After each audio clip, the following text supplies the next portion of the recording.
Okay, let us begin with modeling a catapult. Now, before I start, I want to recommend you get this plugin.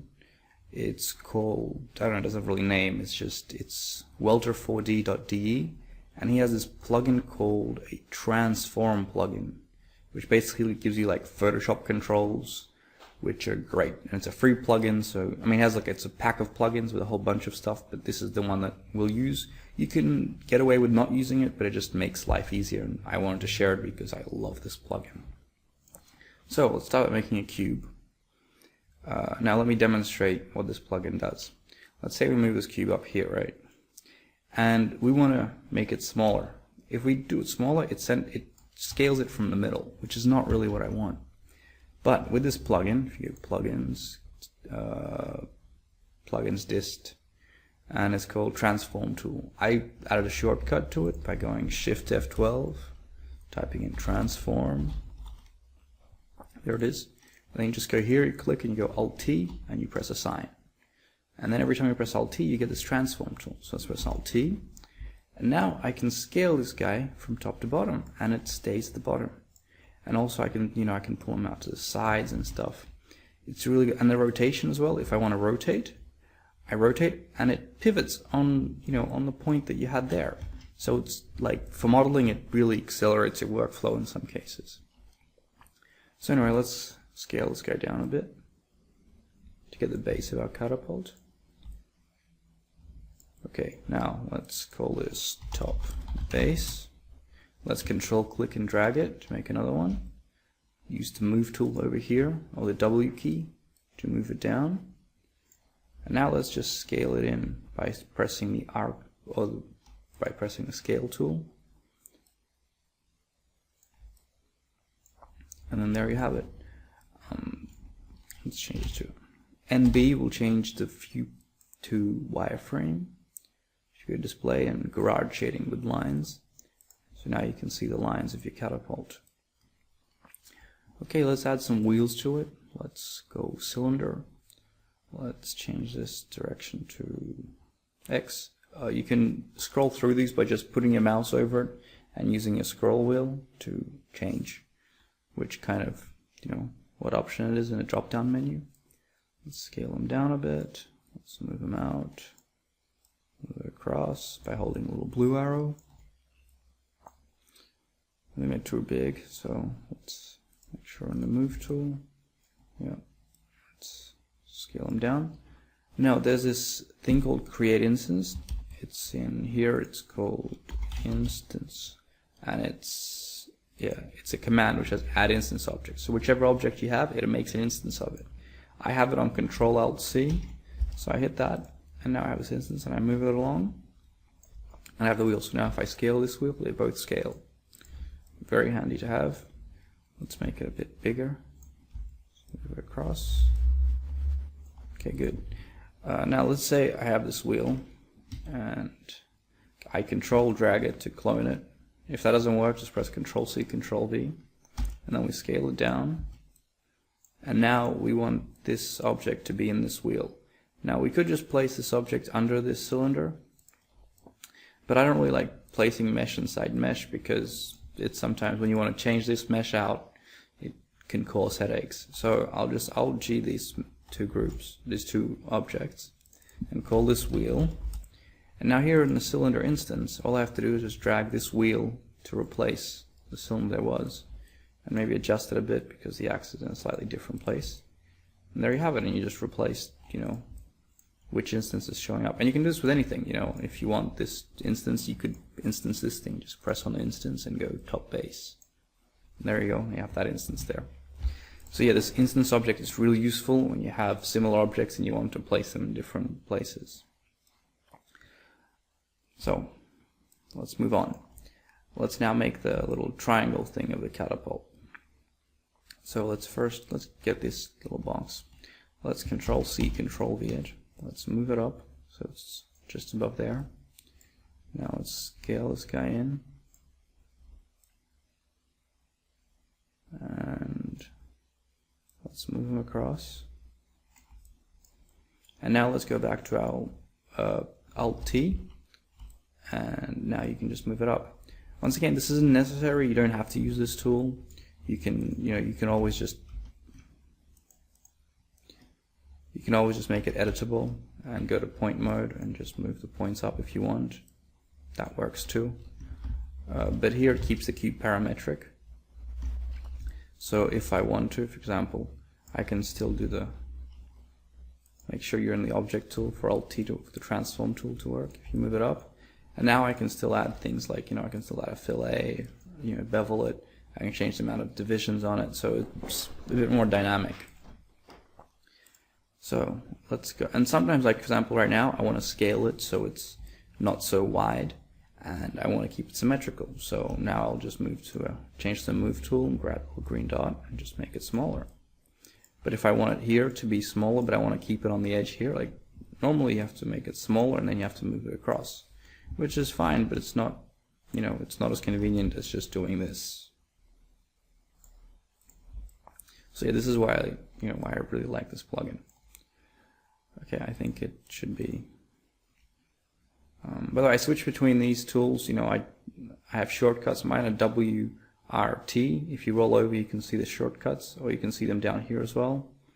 But it really depends on, I think originally they're different. I just made these because I prefer it when it's over to the left, and it also matches up better with other applications. They use WER, not ERT. And you can change the shortcuts in the Shift F12, like I showed you with the transform tool. Okay, so now let's get our other bar. So let's control drag this. Let's call this center pillar. Always name your stuff; it'll make your life so much easier. I'll call this slanted pillar. So what we need to do, we're going to make this editable. We're going to go to point editable is by pressing this button here, or by pressing the C key. We're going to go to point mode. I have these modes set to 1, 2, 3, 4. So 4 is model, 1 is point, 2 is edges, 3 is faces. I picked this up from Modo when I was learning it, and I think that's a great way to get around your different editing forms. So let's move this guy over here. Overlay him so that this left point is on the edge of the pillar. Let's move this guy down. Now let's move to edge mode. Right click and press slide. And now we just slide this edge until it's in the correct place. There we go, that was the first try. And that way you keep the two lines parallel and it just slides it along the edges. Very useful tool. So, and now we can go to point mode and we can select them and go to move tool and we can move it however far up and down the pillar that we want. So let's just leave it here.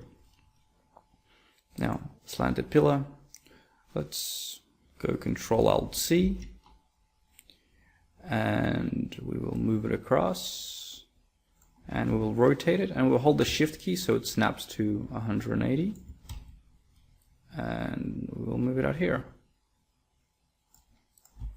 And there you have it. So now if we decide to move this pillar up and down, whoops, we still have it. They both move. We could make a symmetry object, but I prefer instances because, I don't know, it's just, they're more useful to me. I can replace objects easily. I'll show you, sometimes we'll use symmetry, for example, when we model the other side, when we make the other side of this thing, but for this, I prefer to use an instance object. Okay, so our next step will be, let's do the symmetry now. The symmetry object, you have to keep in mind, when you make a symmetry object, or symmetry, you have to look where this axis is.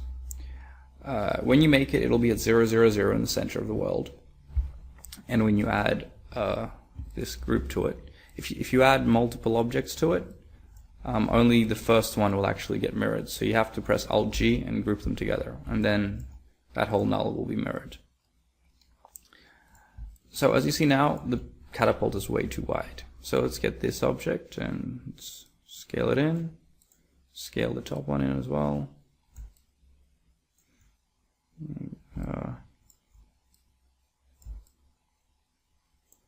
Yeah, I think that's about right. Let's push this one out a bit. Let's get our null, and we move the null inside the symmetry object, and it'll move on both sides. But if we, for example, want to symmetrify these wheels, and we hold the Alt key to automatically put it in a symmetry object, that won't really do what we need. Like, it'll just do the symmetry across the wheel's center. Because when you press Alt, it places the parent object on top of the selected object in the exact position of where the selected object is. So as you can see, when we press the Alt in the symmetry object, the axis is here instead of the center. So what you want to do is you want to make the symmetry object without holding the Alt key. Or if you did make it while holding the Alt key, then you have to go to the axis mode, and you have to move the axis to the center of where you want to mirror it. So yeah, that's an important thing. So this symmetry object has to be the center, the mirror plane. So let's make another symmetry object. Let's call this wheels. And this one is going to be pillars. And let's get both our wheels, and let's press Alt G and put them into the category, into the symmetry object, and move. Don't forget to change your axis. Turn it off, your axis tool, and move it across. There you go. This is about the right proportions for our catapult. Okay, the next step to make is let's make the spoon of the catapult. So once again, let's grab our top base, press Ctrl-C, Ctrl-V, call this spoon handle. Let's scale it in, let's move it up, let's scale it down by holding. By the way, if you don't see these green little dots, you just have to go into the move, scale, or rotate tool. You can't see them if you're in point or any of the other modes. So there you go, if you can't see them. Okay, now this is a perfect example. If we want to rotate it right now, we have to rotate it, and then we have to move it up, and then we have to align it, which is fine, doesn't take long. But if you just press Alt-T, and you press rotate, and you grab this little point, nope, you have to be side on, and you grab this little point, there you go, you just rotate it up, and it's still perfectly aligned, you know. This is also a great place to grab. If you grab the opposite point, it'll pivot. Like, let's move this guy over to the edge here, and we go rotate. If you grab this top point, it'll pivot along the opposite point. If you grab this point, it'll pivot along the middle point on the opposite edge. So it's kind of, you know, you grab the point that you want to pivot, and it'll pivot on the opposing edge. Very convenient. So let's go back to the move tool. Let's narrow this guy down a bit. He's a bit wide. And now let's add a spoon. To add a spoon, oh, by the way, sorry I didn't mention this. When you made these wheels, you probably had a lot more subdivisions on your cylinder. So go back to your cylinder. Where is your cylinder? Wheels. And in your subdivisions here, change the rotation segments to 12. I have that set to default because when I create a cylinder, I never want 36 subdivisions. How to set that default is you set it to 12, and then you go here, you go edit, and you go set as default. And then every time you make it, you will have a 12 segment cylinder. Same thing with a sphere. When I make a sphere, you'll notice it doesn't look like the default sphere that you make in Cinema 4D. The default sphere looks like this. It's called standard, and it probably has like 36 subdivisions, which is, I mean, it's smooth, but it's not good for modeling. I prefer to have a lot less subdivisions. Like, most of the time I make things, I start with a low poly thing. You rarely start with a high poly thing. And then as a hexahedron, because this one subdivides really nicely and you can add details to it. It's just, like in this case, yeah, and when you smooth it, it doesn't have these ugly little, you know, curves at the top of it. Like I'll demonstrate this to you right now. If you have a standard sphere, and you have 36 divisions, and you put it into a hypernode, you will see at the top here, if we go to display Gerard, you have these stretchy lines, which sometimes you can't see them, but if you move something around or if you scale it, they become really obvious. However, with my 12 segment sphere and hexahedron, no ugly lines, nice and smooth. So yeah, that's why I like to use the hexahedron sphere. Now let's make this guy editable. Let's go to our side view. Let's go to point mode. And if you want to select points, by default you'll have this live selection tool, which is great, but it only selects visible points. So if I go and select all these points and I press delete, the points behind it are still there, not what we want. What we want is we want this rectangular selection tool, and also make sure here you have unselected, only select visible. So tick it off, make sure it's off. And now when you click and drag, you select them and you press delete, and it deletes all those points. In the tutorial, you might see me not pressing the selection tool, because on your mouse, if you have any buttons on the left, like the ones that make you go forward and back in your browser, you can use the forward button when you're in any tool. If you hold and click it, you can hold and drag with it, and you have automatically selection. So if you're in, if you're in the brush tool and you want to select something, you just hold and click it, and you have the rectangular selection tool. And if you want to switch to the live selection tool, you just press spacebar, and then you switch back. And if you spacebar again, you switch back to the tool you had. So that's a really useful little workflow that I have. Okay, so let's go back to this tool. Let's go to our object mode. Let's move this guy up here. Let's actually just move him into the spoon handle. And what we're going to do is we're going to zero out the rotation and the position.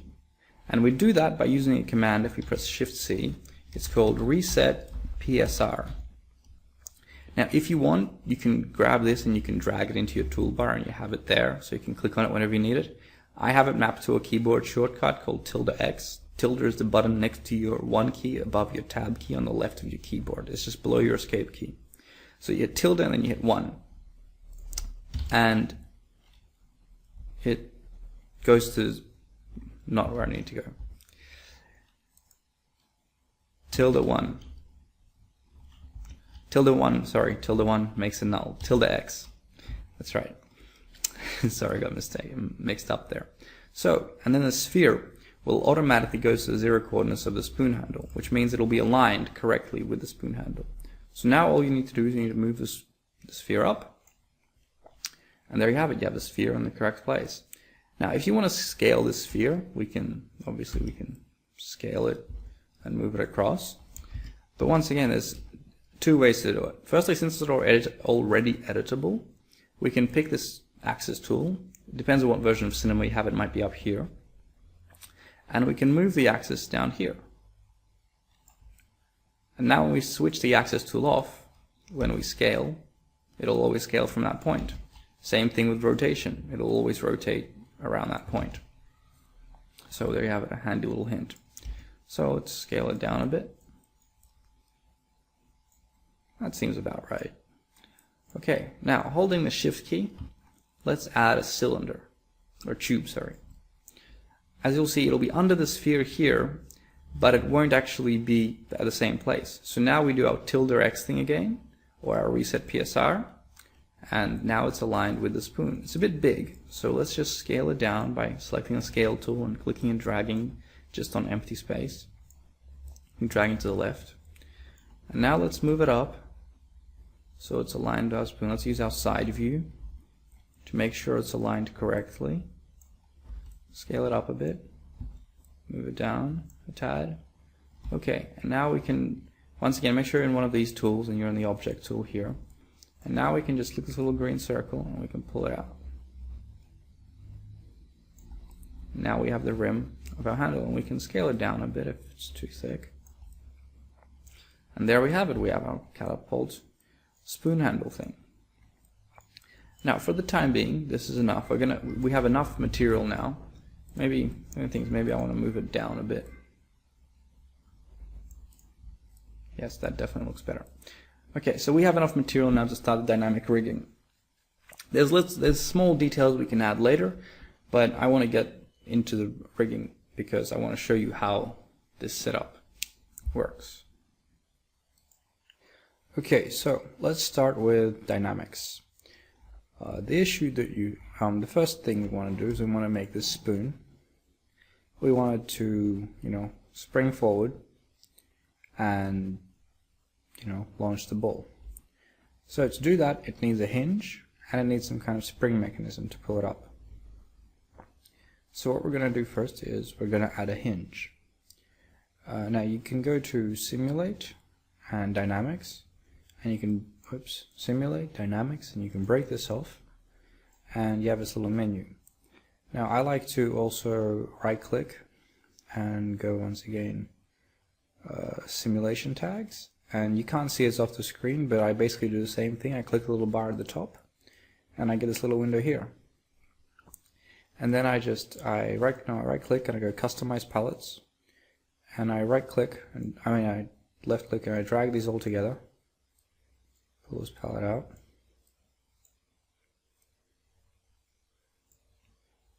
We can even stick a icon separator, for example, here. And now let's actually move this rigid body to the top.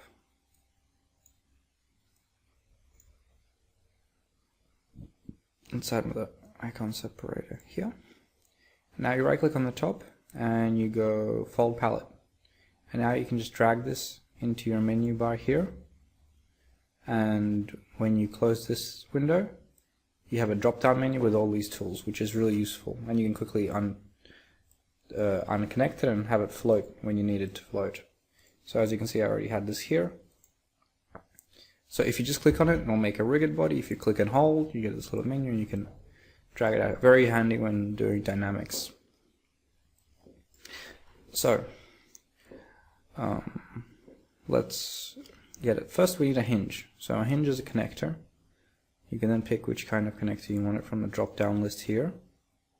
Let's move this out a bit. Pick hinge, cards, and there's a lot of different joints depending on what you want. So we want a hinge, and we want the hinge to be over here. Let's rotate it around a bit, holding the shift key to lock it to 90 degrees, and place it. Let's go into the side view. Where is it? Press the S key to center it, and we place it around here.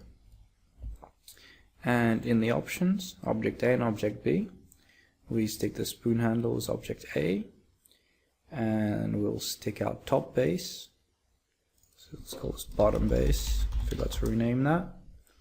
And so back to connector, and top base is object B. Now, if we press play right now, nothing happens, because this doesn't work unless you have some rigid bodies.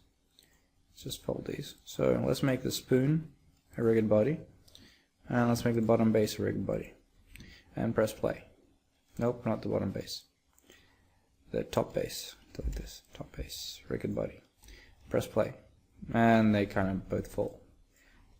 We should make the top base a collider body, because a collider body is like a rigid body, but it doesn't have any dynamics. So the spoon will collide with it, or it won't collide with it. I believe here it says ignore collisions. So this is an important thing. I don't know why, but sometimes it's on. You have to turn it off, and then you press play, and there you go. Now you have the handle of the spoon falling down, which is pretty much what we need. I'm going to do another thing. This is something that I have in my model, if you notice. Is basically we add another cylinder, and we rotate it around, and we move it in this axis by holding this little triangle here, and we scale it down.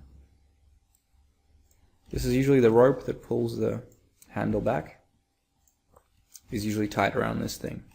So this will be just a rope holder. For now, we'll add some details to it later, and we'll also make it a collider body. So now when we press play, good. The spoon falls down. So we're halfway there. Now we need something to make the spoon spring forward. For that, we're going to use a spring, elastic constraint. We're going to get a little cube. We're going to make it smaller, and we're going to place it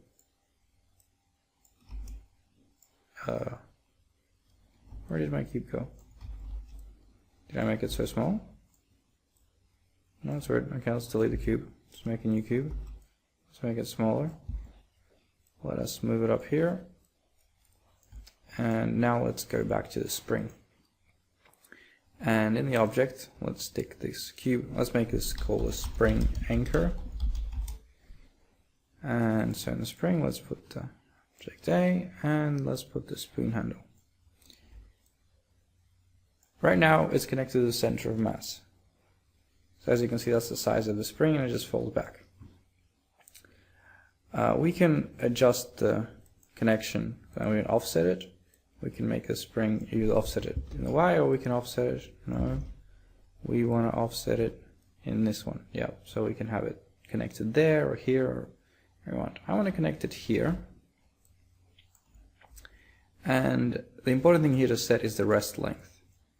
If we set rest length now, this will be the standard. As you can see, it'll stick at that distance. But if we set, for example, the rest length to 20, when we press play, see the spoon tries to get as close as it can to the box. So first thing we do is we're going to get our spoon, and see we can't rotate it because we're in the wrong place. So for this I'll show you something else that we can do with dynamics. If we turn off the spring and press play, the spoon will fall and land on this stick.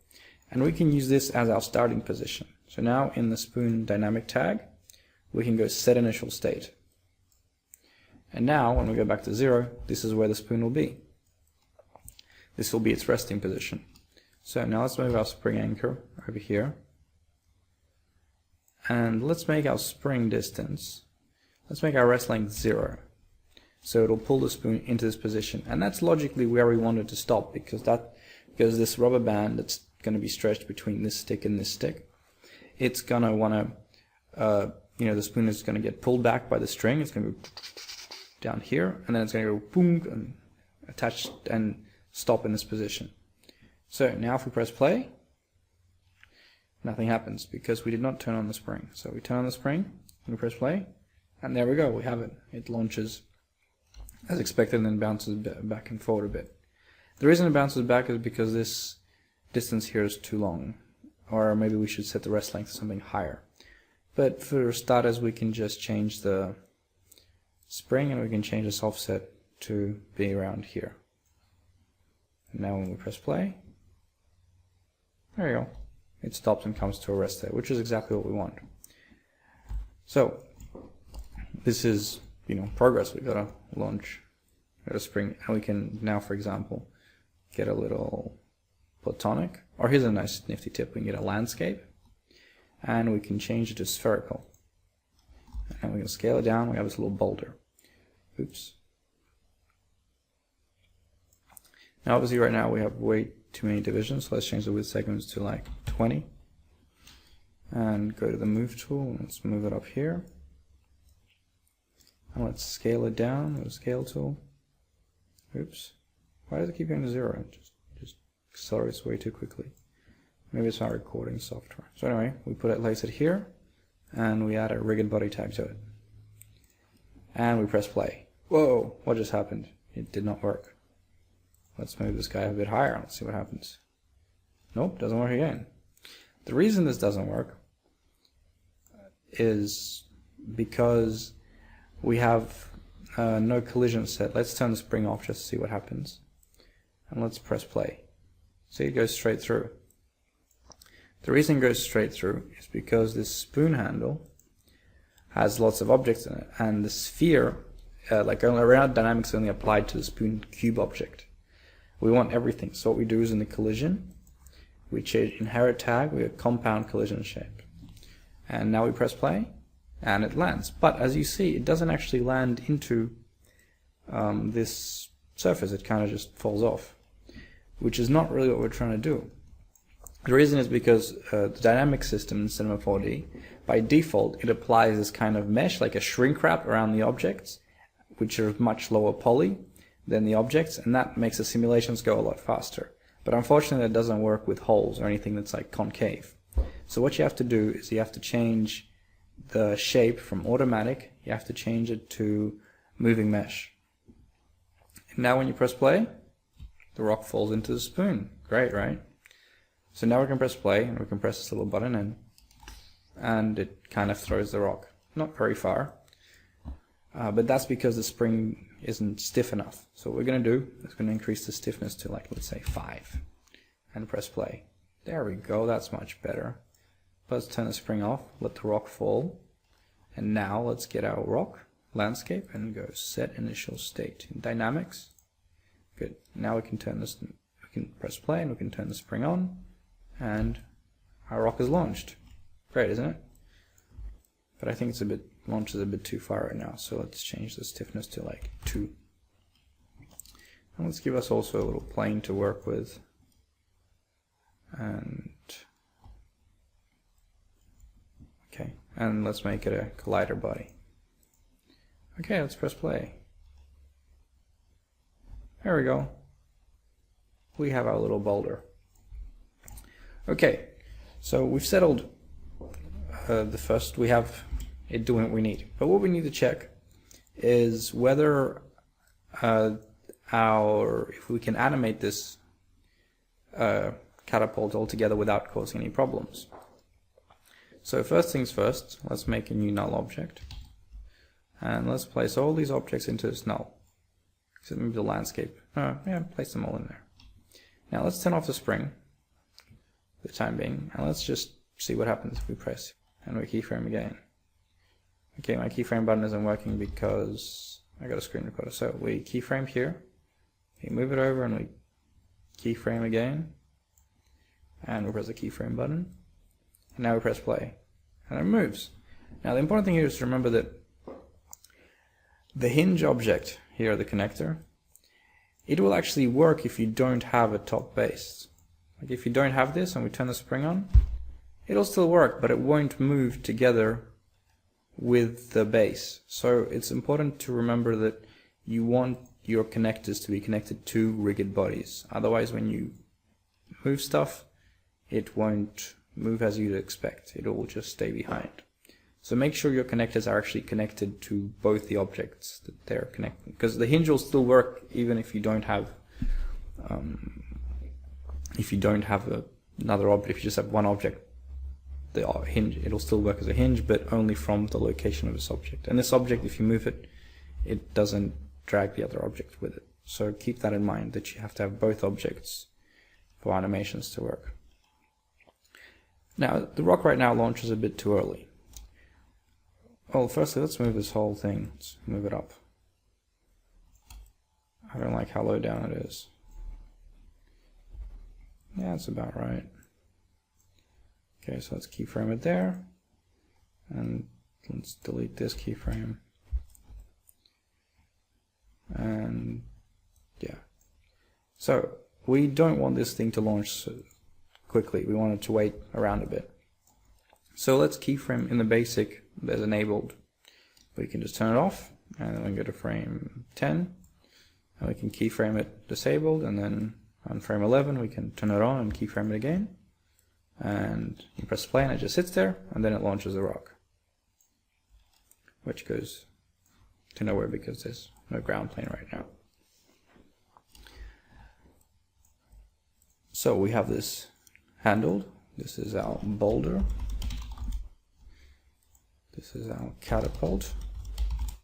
Don't forget to rename things as you go.